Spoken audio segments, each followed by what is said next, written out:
चलिए अब शुरू करते हैं कोरोना 100।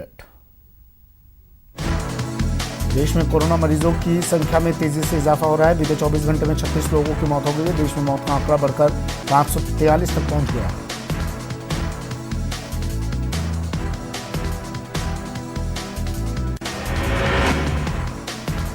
देश भर में कोरोना वायरस से 17,265 लोग संक्रमित हैं। अब तक 2,547 लोग ठीक हो चुके हैं। ICMR के मुताबिक देश भर में करीब 4 लाख कोरोना के टेस्ट किए गए हैं। तेलंगाना के हैदराबाद में एक फूड डिलीवरी बॉय कोरोना संक्रमित पाया गया है। नामपल्ली में रहने वाले फूड डिलीवरी बॉय और उसके परिवार के 5 सदस्यों की रिपोर्ट भी कोरोना पॉजिटिव आई है। प्रशासन अब उन लोगों का पता लगा रहा है जिनके संपर्क में ये डिलीवरी बॉय आया था। साउथ दिल्ली में पॉजिटिव पिज्जा डिलीवरी बॉय के संपर्क में आए लोगों का कोरोना टेस्ट निगेटिव आया है। डिलीवरी बॉय के संपर्क में आए 16 लोगों का टेस्ट किया गया था। ये लोग हाई रिस्क पर थे। राजधानी दिल्ली में भी कोरोना कहर बना हुआ है। दिल्ली में कोरोना के मरीज 2000 के पार पहुंच गए हैं। केजरीवाल सरकार ने लोगों को घरों में रहने के आदेश दिए हैं। देश की राजधानी दिल्ली में लॉकडाउन में किसी तरह की छूट नहीं दी गई है। CM अरविंद केजरीवाल ने कहा कि लॉकडाउन में छूट से हालात बिगड़ने का खतरा है। दिल्ली के हॉटस्पॉट इलाके में आज से रैपिड टेस्ट शुरू हो गए। स्वास्थ्य मंत्री सत्येंद्र जैन का दावा है कि दिल्ली में एक सप्ताह के अंदर 42,000 रैपिड टेस्ट किए जाएंगे। उत्तर प्रदेश के मुरादाबाद में कोरोना वायरस से एक डॉक्टर की मौत हो गई। डॉक्टर कई दिनों से अस्पताल में भर्ती थे। डॉक्टर की मौत के बाद उनके परिवार के सभी लोगों को क्वारंटाइन कर दिया गया।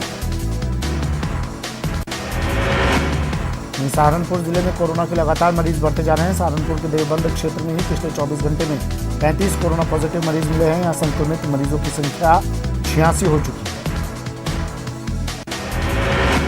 लखनऊ में कोरोना के बढ़ते मामलों के कारण लॉकडाउन पर और सख्ती बढ़ती जा रही है। यहाँ सड़कों, गलियों और सार्वजनिक स्थलों पर पान मसाला गुटखा खाकर थूकना प्रतिबंधित है। कर्नाटक के कलबुर्गी में कोरोना के 5 पॉजिटिव केस मिले हैं। प्रदेश में मरीजों की कुल 395 संख्या पहुंच चुकी है, जबकि यहाँ कोरोना से 16 लोगों की मौत हो चुकी है। महामारी से सबसे ज्यादा प्रभावित महाराष्ट्र राज्य है। महाराष्ट्र में कोरोना ने 4,203 लोगों को अपनी चपेट में ले लिया है। यहाँ वायरस की चपेट में आकर 223 लोग जान गंवा चुके हैं। मॉडिफाइड लॉकडाउन में छूट को लेकर केंद्रीय गृह मंत्रालय ने राज्यों को पत्र लिखा है। NHA ने पत्र में साफ किया है कि राज्य केंद्र की गाइडलाइंस के मुताबिक ही छूट का ऐलान करें। कारोबार को रफ्तार देने के लिए केरल समेत कुछ राज्यों ने छूट का दायरा बढ़ा दिया है, जिसे लेकर केंद्र ने राज्यों को केंद्र की गाइडलाइन पालन करने का निर्देश दिया है। NHA के पत्र में साफ किया गया है कि केंद्र की गाइडलाइन सुप्रीम कोर्ट के दिशा निर्देश के मुताबिक है। कोरोना संकट को लेकर देश में नेशनल डिजास्टर मैनेजमेंट एक्ट लागू है। मजदूरों को लेकर गृह मंत्रालय ने राज्य सरकारों को सशर्त गाइडलाइन जारी की है, जिसके मुताबिक मजदूर राज्य के भीतर स्क्रीनिंग के बाद आ जा सकता है, लेकिन कोई भी मजदूर राज्य की सीमा के बाहर नहीं जा सकता। राजस्थान में आज से मॉडिफाइड लॉकडाउन कुछ शर्तों के साथ लागू हो गया है। कारोबार को फिर से पटरी पर लाने के लिए ये आदेश दिए गए हैं। जरूरत से जुड़ी सेवाओं को काम करने की छूट मिली। महाराष्ट्र सरकार ने भी 20 अप्रैल से सीमित तौर पर कारोबार और फैक्ट्रियों में उत्पादन को मंजूरी दी है। ग्रीन और ऑरेंज जोन में उद्योग धंधों को हरी झंडी मिली। केरल के कुछ इलाकों में आज से रेस्तरां खुल सकते हैं। वहीं ऑड इवन फॉर्मूले पर गाड़ियां भी चलेंगी। पूरे राज्य को 4 जोन में बांटा गया है। केंद्र सरकार की गाइडलाइन के मुताबिक आज यूपी के 56 जिलों में सीमित छूट दी जा रही है, लेकिन ये छूट सिर्फ आवश्यक चीजों पर ही होगी। राष्ट्रीय हाईवे अथॉरिटी ऑफ इंडिया ने टोल प्लाजा पर टोल टैक्स की वसूली शुरू कर दी है। देर रात से हर टोल टैक्स पर वसूली की जा रही है। तेलंगाना में 7 मई तक लॉकडाउन बढ़ा दिया गया है। तेलंगाना सरकार ने ऑनलाइन फूड डिलीवरी को भी पूरी तरह से बंद करने का फैसला लिया है। गुजरात में आज से कुछ सेवाएं शुरू हो गई हैं। शहरी इलाकों में अभी भी लॉकडाउन जारी रहेगा। पूरे देश में मॉडिफाइड लॉकडाउन आज से शुरू हो गया है। ऐसे में रेल, मेट्रो, सड़क और हवाई यात्रा 3 मई तक बंद ही रहेंगे। इन सेवाओं में कोई छूट नहीं दी गई। शॉपिंग मॉल, सिनेमाघर, ऑडिटोरियम, खेल परिसर, स्विमिंग पूल, मनोरंजन पार्क, बार, जिम, रेस्तरां भी बंद रहेंगे। स्कूल, कॉलेज और सभी शिक्षण संस्थान भी 3 मई तक बंद रहेंगे, लेकिन इन संस्थानों को अकादमिक सेशन को मेंटेन करना होगा। इसके लिए वो ऑनलाइन क्लासेस का सहारा ले सकते हैं। मंदिर, मस्जिद, गुरुद्वारे, चर्च और किसी भी तरह के धार्मिक स्थल पूरी तरह से बंद रहेंगे। इसके लिए किसी भी तरह के धार्मिक आयोजन की भी अनुमति नहीं है। शादी, विवाह, सार्वजनिक कार्यक्रम, सामाजिक उत्सव समेत राजनीतिक कार्यक्रम पर भी पाबंदी कायम है। साथ ही अंतिम संस्कार में 20 से ज्यादा लोगों को शामिल होने की अनुमति नहीं है। भारत में लॉकडाउन के कुछ नियमों में आज से थोड़ी ढील दी जाएगी। खेती, हार्टिकल्चर, कृषि से जुड़ी गतिविधियों को शुरू करने की इजाजत है। इसके साथ ही सभी स्वास्थ्य सेवाएं चालू रहेंगी। इनमें आयुष से जुड़ी तमाम सेवाएं शामिल हैं।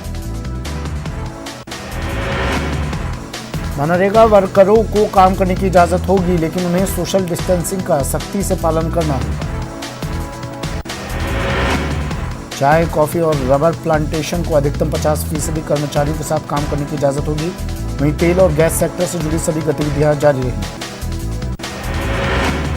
ग्रामीण इलाकों में चल रहे उद्योग धंधों को खोलने की इजाजत होगी, लेकिन इसके लिए सोशल डिस्टेंसिंग का सख्ती से पालन करना होगा। G20 देशों की बैठक में स्वास्थ्य मंत्री हर्षवर्धन शामिल हुए। बैठक में कोरोना को फैलने से रोकने पर चर्चा हुई।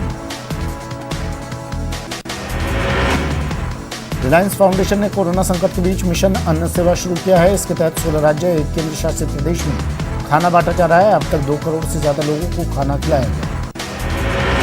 कोरोना संक्रमण की वजह से बच्चों की पढ़ाई प्रभावित हो रही है। ऐसे में CBSE 9वीं से 12वीं क्लास तक के छात्रों के लिए 2020-21 के सिलेबस में संशोधन कर सकता है। कोरोना के कारण जहां देश भर में हाहाकार मचा, वहीं लॉकडाउन का सकारात्मक असर उत्तराखंड के नैनीताल की नैनी झील पर दिख रहा है। झील का प्रदूषण स्तर कम हो गया है और पानी साफ दिखने लगा है। करीब 25 दिन के लॉकडाउन के बाद नैनी झील का पानी फिजिकल और केमिकल पैरामीटर पर खरा उतरा है। लॉकडाउन की वजह से पानी की गुणवत्ता में भी काफी सुधार हुआ है।